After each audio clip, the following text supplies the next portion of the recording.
অসম্ভব রকমের মজা এই মিষ্টিটা, না খেলে বুঝবেনই না যে কি দিয়ে করেছি। এটা তালের দিয়ে করেছি আমি আর কি, তালের গোলাপজামুন বলতে পারেন।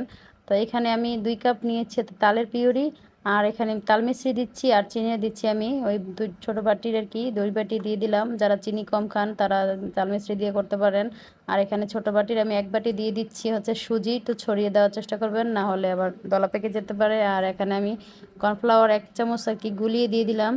দিয়ে আমি এখানে ঘিটা দিয়েছি, স্কিপ হয়ে গেছে ওটা, দিয়ে আমি ঢেকে দিচ্ছি। দিয়ে আমি পাশে রেখে এখানে এক বাটি হচ্ছে নারকেল, আর 1 বাটি দুধ, গুঁড়া দুধ, চিনি, লবণ সামান্য, আর এখানে হচ্ছে ড্রাগন ফল, আমি ড্রাগন ফলের রসটা দিয়েছি যেহেতু দেখতে সুন্দর দেখা যাবে জাস্ট এই জন্য। আপনারা চাইলে স্কিপ করতে পারেন, বাসায় রেসিপিটি করে খেয়ে দেখতে পারেন, অসম্ভব রকমের মজা মিষ্টিটা। আর এখানে আমি শিরার জন্য করে নিয়েছি হচ্ছে তাল মিষ্টি দিয়ে আমি শিরাটা করব, এই জন্য এখানে এলাচ আর হচ্ছে ½ কাপ পরিমাণ পানির সাথে আমি তাল মিষ্টিটা একটু গুলিয়ে নেব এখানে।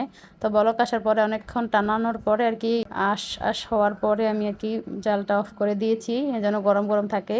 আর এখানে মিষ্টিটা করে নেব এই জন্য আমি শুধু সুন্দর মতো একটা ডোয়ের ভিতরে আমি করে এটা পুরটা দিয়ে আমি ভিতরে যে মিষ্টির আকারটা দিয়েছি, দেখুন দেখলেই বুঝতে পারবেন।